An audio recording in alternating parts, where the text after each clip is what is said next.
Amém. Peço perdão aos irmãos, estávamos online, ao vivo, mas tivemos um problema técnico, tivemos que interromper e vamos continuar daqui. Então, estamos falando de esperança. A esperança que se manifestou no coração do rei Ezequias, lá atrás, quando afrontado pela Síria, pelos exércitos de outras nações. A esperança não é um fruto do Espírito. A esperança é algo que a palavra de Deus produz em nós. Esperança é a expectação de um desejo, é a esperança, a expectação do cumprimento de uma promessa, e as promessas estão na palavra de Deus. E nós estávamos falando comparando esperança com os frutos do Espírito, se você observou bem, A esperança é o que o amor produz em nós, que é um fruto do Espírito. O amor produz esperança, produz. A alegria produz esperança, produz. A alegria é fruto do Espírito. A esperança é algo que a palavra nos faz ter. E estamos agora falando de paz. E paz significa tranquilidade de alma. Paz significa ausência de tormento. Lembra que eu falei há pouco, ausência de tormento. Uma alma atormentada é uma alma sem paz. E a palavra de Deus, na carta de Paulo aos Efésios, no capítulo 2, verso 13 em diante, carta de Paulo aos Efésios, capítulo 2, verso 13 em diante, Paulo diz assim: mas agora, em Cristo Jesus, vós que antes estáveis longe, fostes aproximados pelo sangue de Cristo, porque Ele é a nossa paz, o qual de ambos fez um, e tendo derribado a parede de separação que estava no meio, a inimizade. Satanás fez isso através do pecado, nos separou de Deus, nos deixou longe de Deus, colocou entre nós e Deus uma parede chamada inimizade. Tanto é que João declara que aquele que se faz amigo do mundo, que gosta das coisas carnais, que gosta do pecado, se submete ao pecado, se constitui inimigo de Deus. É terrível isso, essa inimizade, essa parede chamada pecado, criada pelo diabo, oferecida aos homens, seduz os homens à tentação, ao pecado, separa-nos de Deus. Mas Paulo nos dá uma notícia boa. São notícias boas que são promessas. Paulo nos faz uma promessa em Cristo. Aí nos faz ter esperança, a esperança de que agora, em Cristo Jesus, quando nós que antes estávamos longe, agora fostes aproximados. Aproximados de quem? Aproximados do quê? Aproximados pelo sangue de Cristo, aproximados de Deus, aproximados da esperança, aproximados da vitória, aproximados da bênção, aproximados da paz, porque Ele é a nossa paz. Ainda falando em paz, o profeta Isaías, no capítulo 26 do profeta Isaías, leia aí na sua casa, na sua Bíblia, profeta Isaías capítulo 26, do verso 3, Isaías fala para o Senhor, fala para Deus: Tu, Senhor, conservará em perfeita paz aquele cujo propósito, ou cuja mente, cujo coração está firmado em ti. Isaías, ele faz essa declaração porque Isaías, conhecedor de Deus, conhecedor da palavra de Deus, profeta do Deus vivo, Isaías fala para nós concernente a esta promessa divina de ter a mente conservada, guardada em perfeita paz, o coração em paz, porque a mente está firmada em Deus. Aí ele vem, Isaías, e fala para nós agora no versículo 4, confiai no Senhor, e ele faz uma promessa: atribuindo ao Senhor algo eterno. Confiai no Senhor perpetuamente, porque o Senhor Deus é uma rocha eterna. Essa é uma promessa. Confiar em Deus, confiar nesse ser maravilhoso, confiar no Pai eterno, naquele que nos deu a vida, conservar a nossa mente nele, guardar, firmar a nossa mente nele, aí ele nos conservará em perfeita paz. Então a paz é um fruto do Espírito, que conhecendo as promessas de paz para nós, conhecendo aquele que é a nossa paz, que pelo seu sangue, como disse Paulo aos Efésios, nos derrubou a parede de separação entre nós e ele é a nossa paz. Conhecendo a palavra, o fruto, o Espírito Santo produz em nós esse fruto. O Espírito Santo produz em nosso coração o fruto da paz. E a paz nos garante a esperança. A paz que nos faz recorrer à palavra, nos alimentar da palavra, buscar na palavra, edifica em nós, constrói em nós a esperança. E eu quero terminar falando, ainda tem mais fruto do Espírito, nós estamos apenas no terceiro, a paz, mas eu quero falar da longanimidade. O que significa longanimidade? Longanimidade significa paciência para suportar ofensas. Olha, interessante o que Senaqueribe passou lá em 2 Crônicas, quando nós lemos aquele texto, e Senaqueribe só teve longanimidade, paciência para suportar aquelas ofensas de Senaqueribe, né? O rei Ezequias só teve paciência para suportar, teve longanimidade para suportar as ofensas do rei Senaqueribe, do rei da Síria. Ezequias só teve essa paciência, essa longanimidade, que é um fruto do Espírito, porque ele conhecia a Deus, conhecia a palavra de Deus, tanto é que ele convoca toda a nação para cultuar o Senhor, para celebrar a Páscoa do Senhor. E é esse momento que nós estamos precisando de esperança na nação brasileira. Graças a Deus, sobre a nação brasileira, tem um homem, um presidente, que tem conhecido a Deus, tem tido esperança em Deus. Que assim seja sobre a nação brasileira, a palavra produzindo esperança desde o mais alto até o menor. Mas a longanimidade é um atributo, é um fruto do Espírito, algo que Deus teve para conosco. O apóstolo Paulo, escrevendo a sua carta aos Romanos, olha só o quanto Deus foi longânimo para conosco. Romanos capítulo 9, o verso é o 22, se você ler um pouco para trás, você vai entender todo o contexto, mas no 22, Paulo é bem explícito em dizer, que diremos, pois, se Deus, querendo mostrar a sua ira, se Deus quisesse, não é isso que Paulo está dizendo, se Deus quisesse, se fosse a intenção de Deus mostrar a sua ira, a conhecer o seu poder, suportou com muita longanimidade os vasos de ira, preparados para a perdição.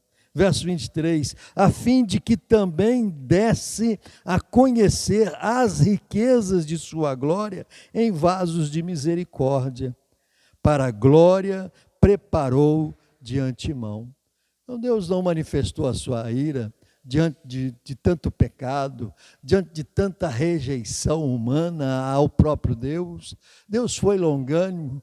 Deus preparou vasos de glória, Deus transformou através do sangue de seu Filho, Deus transforma a criatura, Deus não quer punir, Deus não quer manifestar a sua ira, se Ele quisesse Ele poderia, mas Ele foi e continua sendo e será eternamente longânimo para conosco, suportando as nossas ofensas, suportando as nossas imperfeições.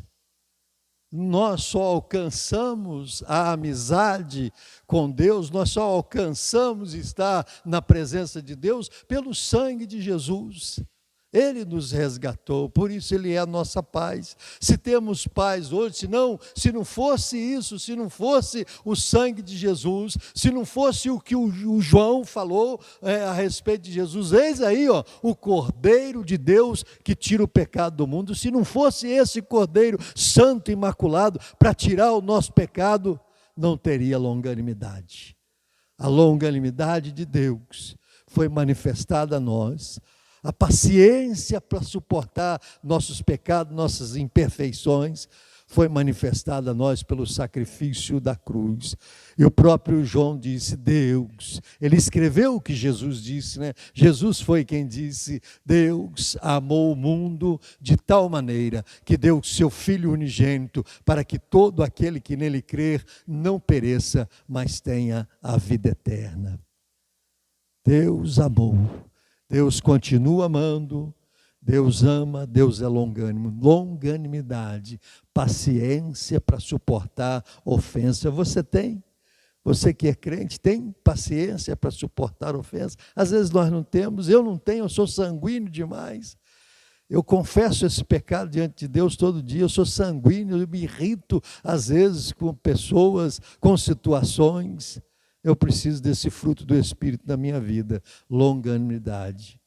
E é bom você fazer esse autoexame, o fruto do Espírito. Eu vou parar por aqui para terminar com a esperança, que a esperança, ela é construída em nós pela palavra.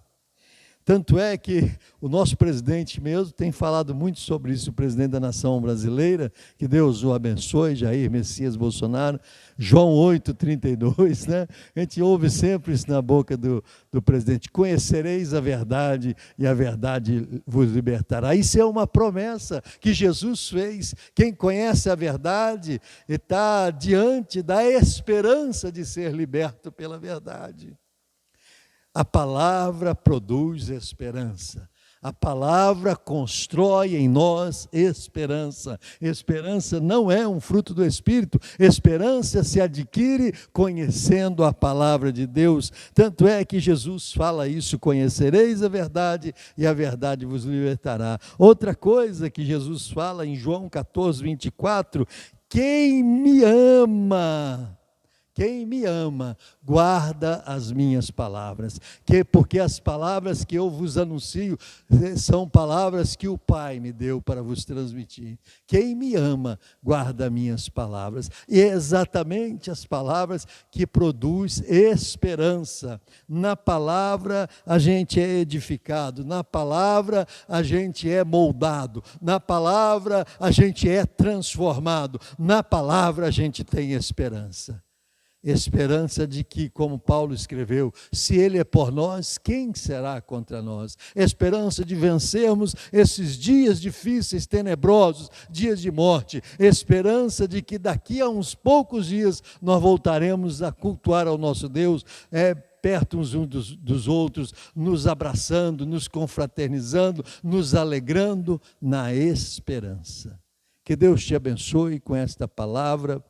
Que Deus produza, através da sua palavra, a sua vida, acrescente à sua vida a esperança. Senaqueribe, ou melhor, Ezequias, afrontado, rei de Israel e Judá, afrontado por um grande inimigo, por outras nações, afrontado, ele teve esperança, porque conhecia o Deus de Israel, o Deus que muitas vezes deu livramento ao seu povo, continua dando e continuará eternamente dando esperança. Então, irmãos do Brasil afora, irmãos de Minas Gerais, de Betim, irmãos da IPR, não desanime, não deixe esfriar o seu coração por essa momentânea aflição que estamos passando. Estude a palavra, busque na palavra, cresça na palavra, para que a palavra construa na sua mente a esperança da vitória, a esperança da vida eterna, a esperança da salvação, porque pelo sangue de Jesus já foi derribada a parede que nos separava de Deus. Hoje somos amigos de Deus pelo sangue do Cordeiro, e a palavra vem a cada dia moldando um novo caráter, o caráter cristão. Que Deus te abençoe. Curve a sua cabeça. Eu quero orar por você nesta hora. Eu quero orar com a igreja do Senhor Jesus Cristo, terminando esta mensagem desta noite. Eu sei que você nesse dia tem sido edificado pela palavra de Deus, mas que o Senhor continue tendo espaço no seu coração, que o Senhor continue tendo prioridade, e a prioridade é você quem dá. Deus não vai invadir, Deus não vai arrombar a porta. Jesus mesmo diz: eis que estou à porta e bato. Se alguém ouvir a minha voz, entrarei, cearei com ele e ele comigo. Que Deus te abençoe. Curva a sua cabeça, vamos orar. Senhor, nosso Deus e nosso Pai, muito obrigado a Deus por este culto online, por esta noite, pela tua palavra, pelos irmãos que estão aqui, pelos técnicos de som, pelos diáconos, pelos obreiros, pelo pastor Tony, a pastora Sônia. Muito obrigado a Deus pela tua igreja viva e edificada sobre a rocha, a tua igreja na face da terra, passando esses dias de aflição, mas há em nós, pela tua palavra, esperança. Senhor, que o teu Espírito produza os frutos em nós, que nós tenhamos longanimidade, que nós tenhamos amor, domínio próprio, paz, fé, para que a esperança não se afaste jamais do teu povo. Que assim, Senhor, em esperança, confiado e fiado na tua palavra, eu sei que o Senhor é promessa do Senhor. Acampa com os teus anjos